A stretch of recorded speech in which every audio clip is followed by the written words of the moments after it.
Okay, good afternoon to all. Good afternoon. Good afternoon. Good afternoon. Okay, അപ്പൊ നമ്മൾ കഴിഞ്ഞ ക്ലാസ്സിൽ ഏത് ചാപ്റ്റർ പഠിച്ചുകൊണ്ടിരുന്നേ? ഡയാലിസിസ് പഠിച്ചു. ഡയാലിസിസ് സെന്റർ വരെ ഉള്ള ഡയാലിസിസ് സെന്റർ വരെ പഠിച്ചു അല്ലെ? അപ്പൊ എന്താണ് ഒരു ഡയാലിസിസ് സെന്റർ എന്ന് പറഞ്ഞാല്?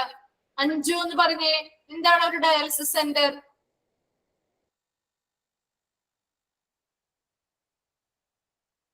അഞ്ജു ഉണ്ടോ? അഞ്ജു ഇല്ല. ഓക്കെ, ജൂസി എന്ന് പറഞ്ഞേ, ജൂസി കെ ഫിലിം, എന്താണ് ഒരു ഡയാലിസിസ് സെന്റർ? ഞാൻ കഴിഞ്ഞ ക്ലാസ് അറ്റൻഡ് ചെയ്തിട്ടില്ലേ. ഓക്കെ, വേറെ ആര് പറയും? ഞാൻ പറയാം മാം. ഓക്കെ, എന്നും കുറച്ച് പേര് റിപ്പീറ്റ് ആയിട്ട് നിങ്ങൾ മാത്രമേ സംസാരിക്കുന്നുള്ളൂ, മറ്റുള്ളവര് ഒരു ആക്റ്റീവ് ആവുന്നില്ല കേട്ടോ. ഓക്കെ, കാരുണ്യ പറഞ്ഞ എന്താണ് ഡയാലിസിസ് സെന്റർ എന്ന് പറഞ്ഞാല്? റീനൽ ഫെയിലിയർ ആയിട്ടുള്ള പേഷ്യൻസിനെ ട്രീറ്റ് ചെയ്യുന്ന ഒരു സ്ഥാപനമാണ് ഡയാലിസിസ് സെന്റർ എന്ന് പറയുന്നത്. ഓക്കെ, അവിടെ വന്നിട്ട് നോർമൽ റീനൽ ഫങ്ഷൻസ് നടക്കാതെ, അതായത് എന്തെങ്കിലും പെട്ടെന്നുള്ള ആക്ഷൻസ്, ഇപ്പൊ സ്നേക്ക് ബൈറ്റ് കൊണ്ട് അങ്ങനെയുള്ള സമയത്താണെങ്കിലും ഡയാലിസിസ് സെന്ററിലെ പേഷ്യൻസിനെ ചിലപ്പം ട്രീറ്റ് ചെയ്യാറുണ്ട്. അതുപോലെ തന്നെ അവിടെ ഇൻ പേഷ്യൻസിനെയും ഔട്ട് പേഷ്യൻസിനെയും അവര് അവർക്ക് എന്തെങ്കിലും ഹെൽപ്പ് വേണമെങ്കിലും അതിന്റെ കാര്യങ്ങളൊക്കെ ചെയ്തു കൊടുക്കാറുണ്ട്. അതുപോലെ തന്നെ മെഡിക്കൽ ഫെസിലിറ്റീസ്, അതിനെ പറ്റിയുള്ള ഡീറ്റെയിൽസ്, ട്രെയിനിങ്, പെരിറ്റോണിയൽ ഡയാലിസിസിന്റെ ട്രെയിനിങ്ങും ഹീമോ ഡയാലിസിന്റെ ട്രെയിനിങ്ങും ഒക്കെ പ്രൊവൈഡ് ചെയ്യാറുണ്ട്. ഹീമോ ഡയാലിസിസ് ട്രെയിനിങ് അല്ല, പെരിറ്റോണിയൽ, അതായത് സെൽഫായിട്ട് അവർക്ക് ചെയ്യാൻ പറ്റുന്ന രീതിയിലുള്ള ട്രെയിനിങ്ങുകൾ. Okay ma'am. ഓക്കെ, ക്ലിയർ ആയോ? അപ്പൊ അത്രയും നമുക്കിപ്പോ നെക്സ്റ്റ് പോർഷനിലേക്ക് പോവാം. യെസ് മാം.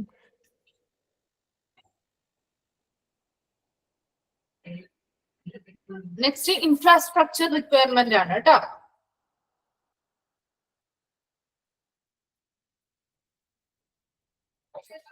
ഓക്കെ, അപ്പോൾ ഡയാലിസിസ് സെന്റർ എന്താണ് നമ്മൾ പഠിച്ചു. നെക്സ്റ്റ് വൺ ആണ് ഇൻഫ്രാസ്ട്രക്ചർ റിക്വയർമെന്റ്. അതായത് ആ ഒരു ഡയാലിസിസ് ഏരിയ അല്ലെങ്കിൽ ആ ഒരു ഡയാലിസിസ് റൂമുമായി ബന്ധപ്പെട്ട് എന്തൊക്കെ പ്രത്യേകതകളാണ് വേണ്ടത്, എന്തൊക്കെയാണ് അവിടെ ഇമ്പോർട്ടന്റ് ആയിട്ട് വരുന്ന ആ ഒരു ഇൻഫ്രാസ്ട്രക്ചറിൽ, അവരുടെ ആ ഒരു ബിൽഡിങ്ങുമായി ബന്ധപ്പെട്ട എന്തൊക്കെ പ്രത്യേകതകൾ അല്ലെങ്കിൽ എന്തൊക്കെ ഫെസിലിറ്റീസ് അതുമായി ബന്ധപ്പെട്ട് വേണം. അതാണ് ഇൻഫ്രാസ്ട്രക്ചർ റിക്വയർമെന്റിൽ പറയുന്നത്.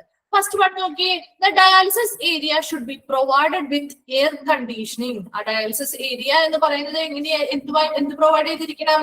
എയർ കണ്ടീഷനിങ് പ്രൊവൈഡ് ചെയ്തിരിക്കണം. സെക്കൻഡ് വൺ എന്താ നോക്കിയേ, each machine should be at the centre of adequate area to permit easy movement of personnel and resuscitation equipment whenever needed. എന്താണ് ഓരോ മെഷീൻസും, എന്താണ് പേഴ്സണൽ എന്നുകൊണ്ട് ഇവിടെ ഉദ്ദേശിക്കുന്നത്? പേഴ്സണൽ എന്ന് പറഞ്ഞാൽ ആരാണ്? അവിടെ വർക്ക് ചെയ്യുന്ന സ്റ്റാഫുകൾ, അതാണ് പേഴ്സണൽസ് എന്നുകൊണ്ട് ഉദ്ദേശിക്കുന്നത് കേട്ടോ. അവിടെ വർക്ക് ചെയ്യുന്ന സ്റ്റാഫുകളെയാണ് പേഴ്സണൽസ് എന്നതുകൊണ്ട് ഉദ്ദേശിക്കുന്നത്. അപ്പൊ വർക്ക് ചെയ്യുന്ന സ്റ്റാഫുകള്, അതുപോലെ തന്നെ എന്താ മറ്റു പേഷ്യൻസും ആ ഒരു റൂമിലുണ്ട് അല്ലെ. അപ്പൊ അവിടെ വർക്ക് ചെയ്യുന്ന ഓരോ സ്റ്റാഫുകളുടെയും ഈസി മൂവ്മെന്റ്, പെട്ടെന്ന് എന്താണ് വളരെ എളുപ്പത്തിൽ അവർക്ക് മൂവ്മെന്റ് സാധിക്കുന്ന രീതിയിലുള്ള ഒരു എക്യുപ്മെന്റ്സ് എന്താണ് സെന്ററിലായിരിക്കണം പ്ലേസ് ചെയ്യേണ്ടത്. ഓരോ മെഷീൻസിന്റെയും സെന്ററിലായിരിക്കും, ഓരോ മെഷീൻസും ആ ഒരു റൂം അല്ലെങ്കിൽ ആ ഒരു ഡയാലിസിസ് ചെയ്യുന്ന ഏരിയയുടെ സെന്ററിലായിരിക്കണം. അവർക്ക് അനുവദിച്ചിട്ടുള്ള സ്പേസ് ഏതാണ്? ആ ഒരു ഏരിയയില് സെന്ററിലായിരിക്കണം ഓരോ മെഷീൻസും പ്ലേസ് ചെയ്യേണ്ടത്. എന്തിനു വേണ്ടിയിട്ടാണ്? അവിടെ വർക്ക് ചെയ്യുന്ന പേഴ്സണൽസ് അല്ലെങ്കിൽ ഓരോ സ്റ്റാഫുകൾക്കും ഈസി ആയിട്ട് അവരുടെ ഈസി മൂവ്മെന്റിന് സഹായിക്കുന്ന രീതിയിലുള്ള കാര്യത്തിന് വേണ്ടിയിട്ടാണ്, അല്ലെങ്കിൽ ഈസി മൂവ്മെന്റിന് ഹെൽപ്പ് ചെയ്യാൻ വേണ്ടിയിട്ടാണ് സെന്ററിലായിട്ട് ഓരോ മെഷീൻസും സ്ഥാപിക്കുന്നത്. അതുപോലെ തന്നെ റെസിസ്റ്റേഷൻ എക്യുപ്മെന്റ്സ് എന്ന് പറഞ്ഞാൽ എന്താ?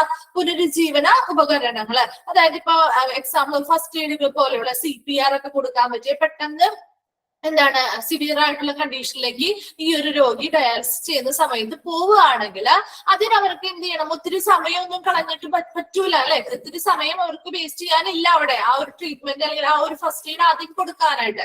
അപ്പൊ അതുകൊണ്ട് തന്നെ അതൊക്കെ പെട്ടെന്ന് കൊടുക്കുന്ന രീതിയിൽ, അതിന് സഹായിക്കുന്ന രീതിയിൽ, അപ്പൊ എപ്പോഴാണോ ആ ഒരു പേഷ്യന്റിന് ആ ഒരു കണ്ടീഷൻ വരുന്നത് നമുക്ക് പറയാൻ പറ്റില്ല. അപ്പൊ എപ്പോഴാണോ വരുന്നത് അത് ഉടനെ തന്നെ അവർക്ക് അത് കൊടുക്കാൻ വേണ്ടിയിട്ട് ഇങ്ങനെയുള്ള റെസിസ്റ്റേഷൻ എക്യുപ്മെന്റ്സുകളും ഇതുപോലെ തന്നെ സെന്ററിൽ തന്നെയാണ് പ്ലേസ് ചെയ്യുന്നത്. അപ്പൊ 2 പോയിന്റ്സ് ആണ് നമ്മൾ പറഞ്ഞത്. അവിടുത്തെ ഇൻഫ്രാസ്ട്രക്ചർ എങ്ങനെയായിരിക്കണം? എയർ കണ്ടീഷനിങ് പ്രൊവൈഡ് ചെയ്തിരിക്കണം. ആ ഒരു ഡയാലിസിസ് ഏരിയയിൽ എയർ കണ്ടീഷനിങ് പ്രൊവൈഡ് ചെയ്തിരിക്കണം. രണ്ടാമത് പറഞ്ഞ എന്താ? ഓരോ മെഷീൻസും സെന്ററിൽ അവർക്ക് അനുവദിച്ചിട്ടുള്ള ആ ഒരു സ്പേസിൽ സെന്ററിലായിരിക്കണം എന്ത് ചെയ്യേണ്ടത്? പ്ലേസ് ചെയ്യേണ്ടത്. എന്തിനു വേണ്ടിയിട്ടാണ്? അവിടെ വർക്ക് ചെയ്യുന്ന ഓരോ സ്റ്റാഫുകളുടെയും ഈസി മൂവ്മെന്റിന് സഹായിക്കുന്ന രീതിയിൽ, അതുപോലെ തന്നെ റെസിസ്റ്റേഷൻ എക്യുപ്മെന്റ്സ് അല്ലെങ്കിൽ പുനരുജ്ജീവന ഉപകരണങ്ങൾ, അതായത് CPR പോലെയുള്ള ഫസ്റ്റ് എയ്ഡുകളൊക്കെ ഉടനടി കൊടുക്കേണ്ടതായിട്ടുള്ള ഒരു ആവശ്യം വരികയാണെങ്കിൽ എപ്പോഴാണ് ആ ഒരു ആവശ്യം വരുന്നത് അതിനനുസരിച്ച് പെട്ടെന്ന് തന്നെ ആ ഒരു പ്രൊസീജിയർ രോഗിയിലേക്ക് ആ ഒരു ട്രീറ്റ്മെന്റ് എത്തിക്കാൻ വേണ്ടിയിട്ട് അതിനനുസരിച്ച് എളുപ്പത്തിൽ ആ കാര്യങ്ങൾ ആ ഉപകരണങ്ങൾ കൈകാര്യം ചെയ്യാനും കൂടി വേണ്ടിയിട്ടാണ് ഇങ്ങനെ സെന്ററിൽ ഇത് പ്ലേസ് ചെയ്തിരിക്കുന്നത്. മൂന്നാമത്തെ നോക്കി, the layout must have facilities for safeguarding a patient's privacy. അതുപോലെ തന്നെ ആ ഒരു ഡയാലിസിസ് റൂമിലുള്ള പേഷ്യൻസ് അല്ലെ, അവരുടെ ആ ഒരു പ്രൈവസി, പേഷ്യൻസിന്റെ പ്രൈവസി സേഫ് ഗാർഡ് ചെയ്യുന്ന അല്ലെങ്കിൽ പ്രൈവസിയെ സംരക്ഷിക്കുന്ന രീതിയിലുള്ള ഫെസിലിറ്റീസ് ആയിരിക്കണം ഡയാലിസിസ് ഏരിയയിൽ കൊടുക്കേണ്ടത്. മൂന്നാമത്തെ പറഞ്ഞ എന്താണ്? പേഷ്യൻസിന്റെ പ്രൈവസി, പേഷ്യൻസ് അവിടെ ട്രീറ്റ്മെന്റിന് വന്നിരിക്കുന്ന ഓരോ പേഷ്യന്റിന്റെയും പ്രൈവസി സേഫ് ഗാർഡ് ചെയ്യുന്ന അല്ലെങ്കിൽ പ്രൈവസി സംരക്ഷിക്കുന്ന രീതിയിലുള്ള ഫെസിലിറ്റീസ് ആയിരിക്കണം അവിടെ ഡയാലിസിസ് ഏരിയയിൽ പ്രൊവൈഡ് ചെയ്യേണ്ടത്. ഫോർത്ത് വൺ ആണ് isolation rooms. There should be a distinct areas for dialyzing patients with conditions that need isolation that is desirable to guarantee safety to patients and staff in the dialysis room. എന്താണ്? ഒരു isolation room വേണം. ആ ഒരു dialysis അല്ലെങ്കിൽ dialysis ചെയ്യുന്ന ആ ഒരു ഏരിയയില് ഐസൊലേഷൻ റൂമുകൾ വേണം. ഒരു ഡിസ്റ്റിങ്ക്ട് ആയിട്ട് എന്താണ് ഒരു ഐസൊലേഷൻ റൂം എന്ന് പറയുന്നത്? അവിടെ ഡയാലിസിസ് ചെയ്യാൻ വരുന്ന പേഷ്യൻസിന്, അവർക്ക് ഏതെങ്കിലും പേഷ്യൻസിന് ഐസൊലേഷൻ ആവശ്യമായിട്ട് വരികയാണെങ്കിൽ അതിനനുസരിച്ചുള്ള പേഷ്യൻസിനെ ഒരു ഡിസ്റ്റിങ്ക്ട് അല്ലെങ്കിൽ സെപ്പറേറ്റ് റൂമുകളിൽ നമ്മൾ എന്ത് ചെയ്യുന്നു? പാർപ്പിച്ച് അവർക്ക് ട്രീറ്റ്മെന്റുകൾ കൊടുക്കുന്നു. എന്തിനു വേണ്ടിയിട്ടാണ് അങ്ങനെ ഐസൊലേഷൻ റൂമുകളിലേക്ക് അവരെ മാറ്റുന്നത്?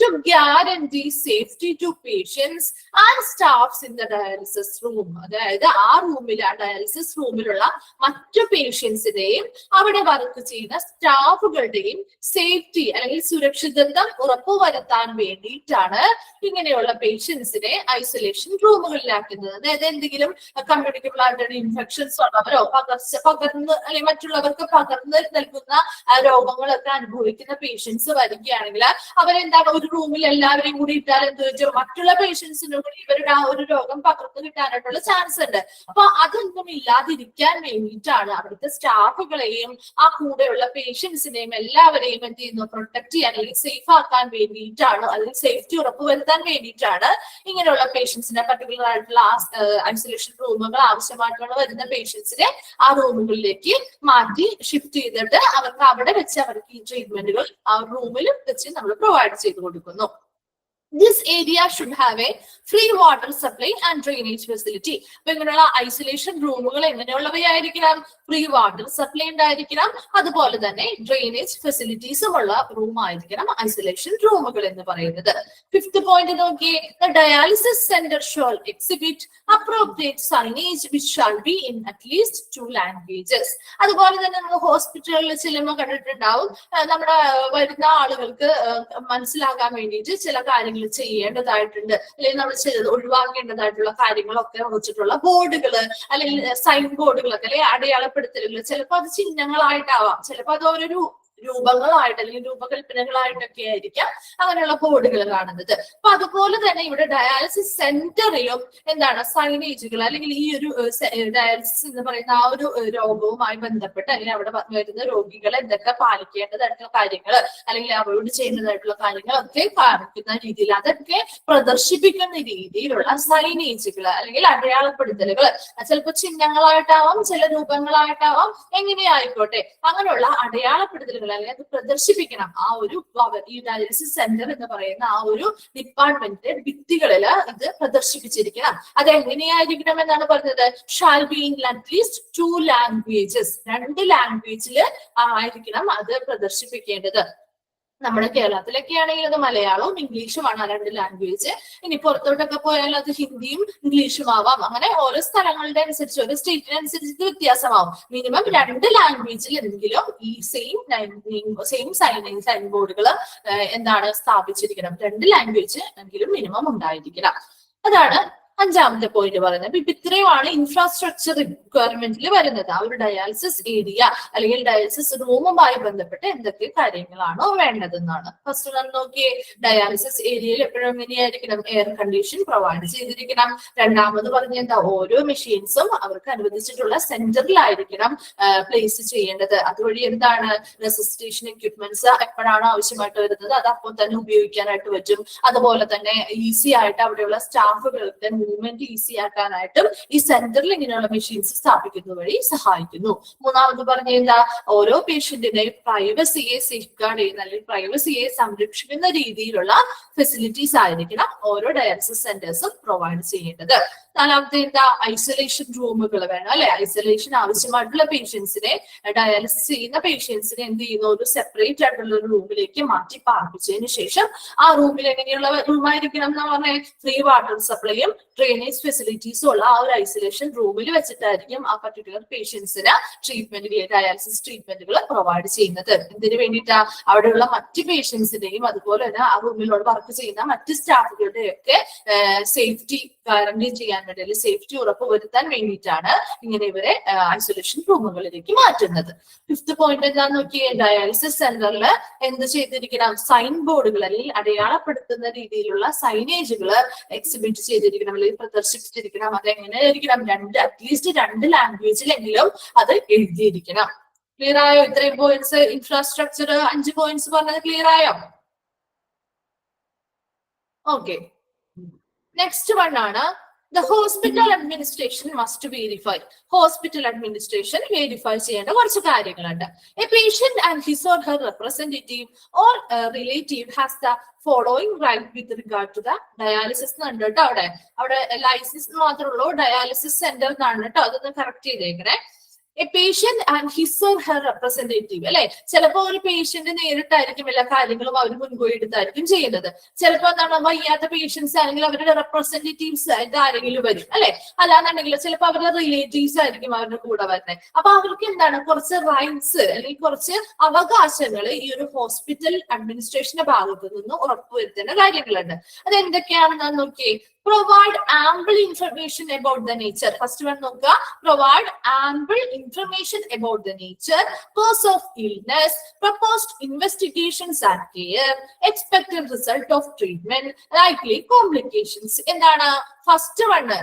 ആദ്യത്തെ ഒരു കാര്യം എന്ന് പറയുന്നത് അവർക്ക് കുറച്ച്, അതായത് വരുന്ന പേഷ്യൻസിന് അവരുടെ റെപ്രസെന്റേറ്റീവ് വരുന്നവർക്കായിരിക്കാം അല്ലെങ്കിൽ അവരുടെ കൂടെ വരുന്ന റിലേറ്റീവ്സിനായിരിക്കും കുറച്ച് കാര്യങ്ങൾ അവർക്ക് ഹോസ്പിറ്റലുമായി ബന്ധപ്പെട്ട് അവരുടെ അവകാശമാണത്. ആ അവകാശങ്ങൾ എന്തൊക്കെയാണ്, എന്തൊക്കെയുള്ള റൈറ്റ്സ് ആണ് അവർക്ക് ഫോളോ ചെയ്ത് കിട്ടുന്നത് എന്ന് നോക്കി. ഫസ്റ്റ് വൺ ആണ് ആംബിൾ ഇൻഫർമേഷൻസ്. അതായത് ഇപ്പൊ ആ ഒരു രോഗി പേഷ്യന്റ് ഒരു ഹോസ്പിറ്റലിൽ ട്രീറ്റ്മെന്റ് നടന്നുകൊണ്ടിരിക്കുകയാണെങ്കിൽ ആ പേഷ്യൻസിന്റെ നേച്ചർ, ഡിസീസ് നേച്ചർ, രോഗത്തിന്റെ സ്വഭാവം എങ്ങനെയാണെന്നുള്ളത്, അതുപോലെ തന്നെ ആ രോഗത്തിനുള്ള കാരണം, കോസ് ഓഫ് ഇൽനെസ്, രോഗ കാരണം എന്താണ്, അതുപോലെ എന്തൊക്കെയാണ് അവർക്ക് ഇൻവെസ്റ്റിഗേഷൻസ്, എന്തൊക്കെ പരിശോധനകളാണ് ഇതുവരെ അവർക്ക് നടന്നിട്ടുള്ളത്, എന്തൊക്കെ പരിചരണങ്ങളാണ് കൊടുത്തിട്ടുള്ളത്, അതുപോലെ ആ ഒരു ട്രീറ്റ്മെന്റ് കംപ്ലീറ്റ് ആവുമ്പോൾ അല്ലെങ്കിൽ ആ ട്രീറ്റ്മെന്റിന്റെ റിസൾട്ട്, എക്സ്പെക്ട് ചെയ്യുന്ന റിസൾട്ട് എന്താണ്, ആ ട്രീറ്റ്മെന്റ് കംപ്ലീറ്റ് ആവുമ്പോൾ ആ രോഗിക്ക് എന്തൊക്കെ മാറ്റങ്ങൾ വരാം അല്ലെ. കുറെ അധികം ആ രോഗത്തിൽ നിന്നും ചിലപ്പോൾ ചിലവർ മുക്തി നേടാൻ പറ്റും, അല്ലാന്നുണ്ടെങ്കിൽ ചിലവർ പിന്നീട് വേറെ എന്തെങ്കിലും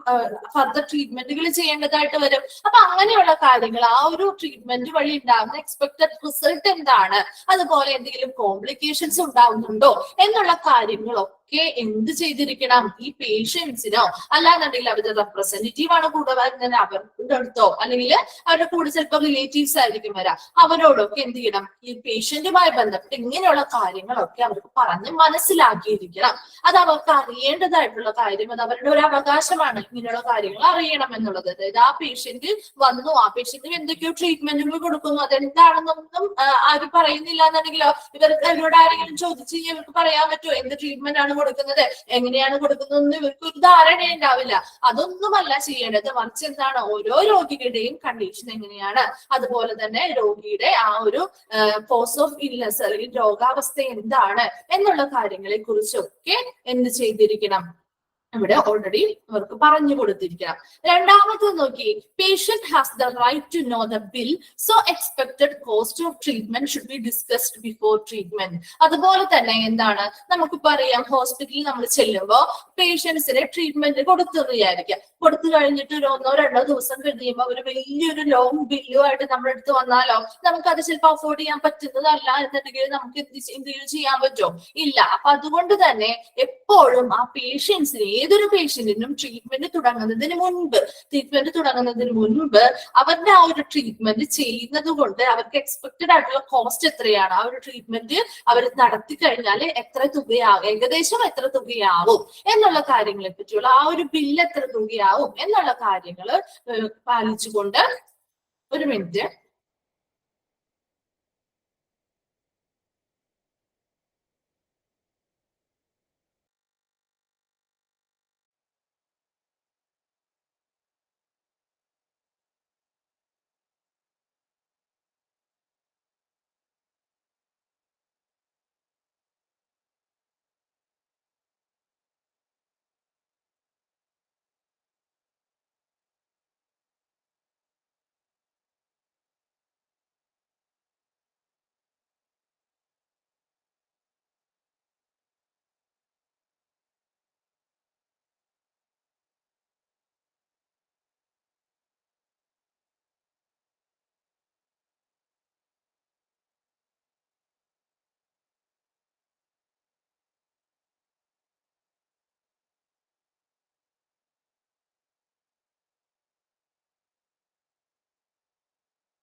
അതെ, ചില ടെക്നിക്കൽ ഇഷ്യൂസ് കാരണം നമുക്ക് ഇനി ഫർദർ ക്ലാസ്സുകൾ ഉണ്ടായിരിക്കില്ല കേട്ടോ. അപ്പൊ നമുക്ക് ഈ ഒരു ടോപ്പിക്ക് ഇവിടെ വെച്ച് നിർത്താം, നെക്സ്റ്റ് ക്ലാസ്സിൽ ഡിസ്കസ് ചെയ്യാം കേട്ടോ.